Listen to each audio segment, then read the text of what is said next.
welcome to today's video, which is probably going to be a cold one. I mean, for me anyway, probably not for you. I hope you're all nice and cozy. But anyway, as you can see, fall has arrived, and considering that it is mid-November, fall is probably also on its way out, and that is the exact reason why I wanted to talk about my 7 favorite fall and winter items in today's video. So yeah, all of the items that you're going to see here follow a more traditional aesthetic. Simple reason being A, I like it, and B, over time I kind of got a bit fed up with buying new stuff like every other year, and so I've decided that I wanted to go for a bit more of a traditional, timeless type of look, and also buy stuff that is more high quality, therefore also more expensive, but that will also last me longer, so that I won't have to replace all of my things all of the time.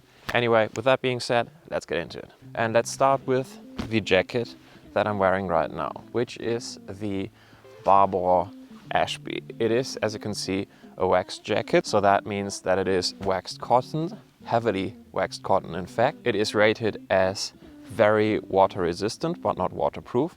It doesn't have a hat, but you can clip one onto these buttons if that's what you're into. And it is also non-line, so this is not necessarily a winter or fall jacket. This is not necessarily meant to be used in the coldest of climates, but you can use it in tandem with other gear. And there's also a liner, or there are also several different liners available that you can use to make this jacket a bit warmer. This jacket has 2 pockets on the front, 2 hand warmer pockets more toward your breast area. It's got a bunch of nice and neat looking brass hardware, and obviously it does come with that traditional signature Barbour cord collar.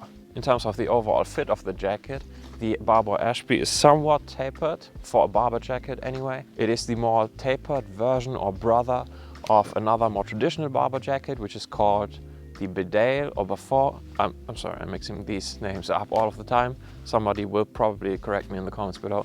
But anyway, what I'm trying to say is that this has a somewhat tapered fit. Obviously it's not a slim fit jacket, but yeah, it gives you a bit of a silhouette, which is what I value, but other people don't like it as much. They prefer the more traditional Barbour jackets, again going back to that timeless aesthetic. That's a personal decision, I guess. Anyway, the Barbour jacket is definitely one of my favorite fall pieces. It is fairly rugged, somewhat heavy duty. It can withstand heavy downpour. You do need to pair it with either a poncho outdoors or an umbrella, or you have to buy that waxed hat that I don't have yet. But yeah, I think it looks great in the office, I think it looks great outdoors, and it also looks great when you're just out and about in the city. So the Barbour Ashby, one of my fall and winter favorites. That tree sounds like it is just about to fall on me. Please don't kill me. The next item up on my list is a wool shirt, and it is real and actual wool. It is the Fjällräven Granit shirt. I'm fairly certain that I just butchered that name, Fjällräven. I'm just not going to try it again. Anyway, it's a wool shirt with a blend of the heavy-duty G1000 material, especially up on the shoulders. So that means that you can shoulder your backpack, you can shoulder logs even if that's what you're into, if you're using it for bushcrafting or whatever. And this wool shirt will not tear in these areas. Other than that, it's a great shirt. Not much to say about it, other than the fact that it looks great, it feels great, and it does keep you incredibly warm. I was surprised because if you feel it at first, it does have kind of a loose fit. So that in turn also means that you can wear like a thicker shirt or whatever, or another jacket underneath it, but it does have a loose fit, and it is also fairly lightweight, and you wouldn't expect it to keep you as warm as it does, but it certainly does. It's incredible, and I'm very much comfortable to use it for anything down to freezing. Does depend slightly on how fast you get cold or not, but yeah, I'm very happy with that. Obviously, the one drawback here being that this shirt is not waterproof or even water resistant at all. The positive side being that even if wool gets wet, it still does have its warming and heat preserving capabilities. But I would absolutely recommend you to, if you're using it outdoor on a hike, like I've recently did on a 15K hike, pair it with a poncho, like an emergency poncho that you can stuff in your backpack or whatever. And when you're using it out and about in town, pack an umbrella or something, unless you're very sure that it's not going to rain. But yeah, the Fjällräven Granit shirt, certainly one of my favorite fall and winter items. Now for the last jacket on this list, and that is the Patagonia Nano Puff. And that is a jacket that you can get either with or without a hood.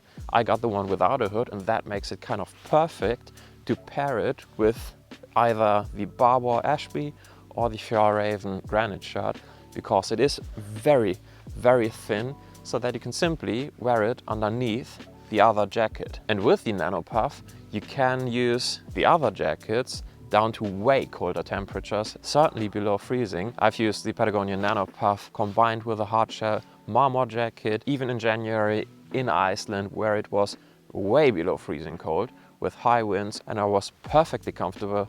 So yeah, the Nano Puff, you can stuff it in any backpack. It takes up very little room. Again, it is not water resistant or waterproof at all, so you have to pair it with something else, but it definitely allows you with a low profile to level up other gear that might otherwise not be as winterproof. And especially considering that the Nano Puff itself is somewhat prone to being torn up. It is not exactly the most rugged jacket out there. It is incredibly nice, in my opinion, that you can pair it with something like this, because this Barbour jacket, or again the Fjällräven Granit shirt, are incredibly hard wearing. And that in turn means that you can use your gear for longer. I've used the Patagonia Nano Puff for years. I don't even know for how many years, and I'm a very happy camper. Okay, quick change in location. That's it for jackets though, so let's talk about other items. And 3 of the other items are things that I can fit into my backpack, so we're going to do that at another location. But let's start with my favorite pair of shoes for fall and winter times, and these are made by Timberland, which is a brand that as of lately I think has gotten a lot of shit for whatever. Apparently the quality has gone down somewhat. I don't know much about that, to be honest, because I bought my Timberland boots. These are Chukka boots a good while ago, a few years ago, and these have held up really well. At first, to be honest, I wasn't quite a fan because they developed kind of weird pressure points on my ankles, and that led to blisters within the first like 2 or 3 weeks. But after I've kind of worn them in, that completely and entirely stopped, and they just became so comfortable, it's ridiculous. I can use them even in the summer to a degree. Obviously not in the hottest of conditions, but you can still use them in the summer because they are fairly thin and breathable. But if you pair them with a nice thick pair of wool socks, you can certainly also use them in colder temperatures. And the leather has just held up so well. They are also very comfortable. I've used these as well on the aforementioned 15K hike that I went on 2 weeks ago, and I've had no issues whatsoever. The only quality issue that I do have to report is that after a few years, like 2 or 3 years, I completely went through the inner sole of the shoe. Not a big deal though. I've replaced it with an inner sole made by Birkenstock from leather and foam, and I'm really happy that I did, because that made these boots even more comfortable. Just as a side note, my second favorite pair of boots is also made by Timberland, and these are Chelsea boots, and I've done the exact same thing. So I've replaced the insoles with the leather and foam insoles from Birkenstock, and yeah, I couldn't be happier, which is nice because for a while I almost pulled the trigger on some Red Wing Iron Rangers or whatever, or their Chukka boots, which I'm sure are fantastic and probably better than the Timberland boots, but they are also a lot more expensive. I can certainly see myself buying a pair of these once I've finally completely gone through my Timberland boots, but up until then I'm very happy that I did get these shoes and that they do perform as well as they do for the price. Anyway, with that being said, let's talk about the stuff that I keep in my backpack. Okay, so again, the last 3 items that I want to talk about all fit into my backpack, and let's start with the gloves. So these are nubuck leather gloves made by Hestra. These are obviously fall and winter gloves. They are somewhat lined. They are probably not the warmest gloves that you can buy, but they certainly do the job. And they are also very rugged because they are made from nubuck leather, and they do absolutely look fantastic if you ask me. The next item in here is a wool hat, or a wool beanie in fact. It is made from alpaca wool by French company Sezane.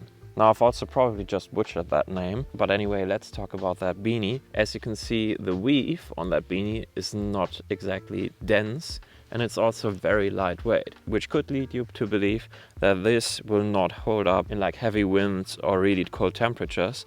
But you would be surprised, because this alpaca wool is just the stuff of absolute dreams.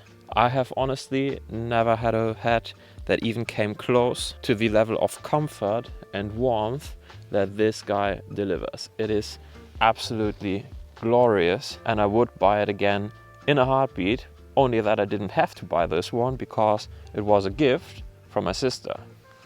Anyway, the last item in here is nothing too special. It's an insulated bottle from Klean Kanteen, and it's a 500 milliliter or half a liter insulated bottle. So especially in fall or winter times, when you might want to have a sip of a warm drink like tea, coffee, or whatever tickles your fancy, this comes in so handy.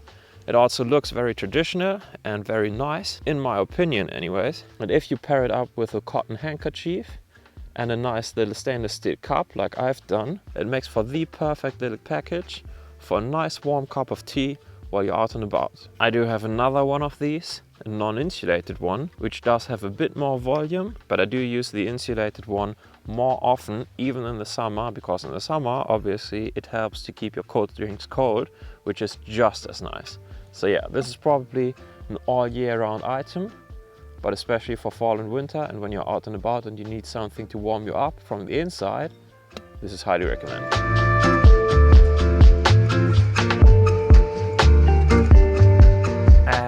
Hi, it's me again. As you can see, I'm now back at home and I'm almost done editing the video that you are just watching, and I just realized that I completely forgot to film an outro, and this is basically me doing that. Anyway, thank you so much for watching. If you're interested in any of the items that I listed in this video, I will try to link everything in the description below. Other than that, I'll see you in another video. Till then, take good care. Bye bye.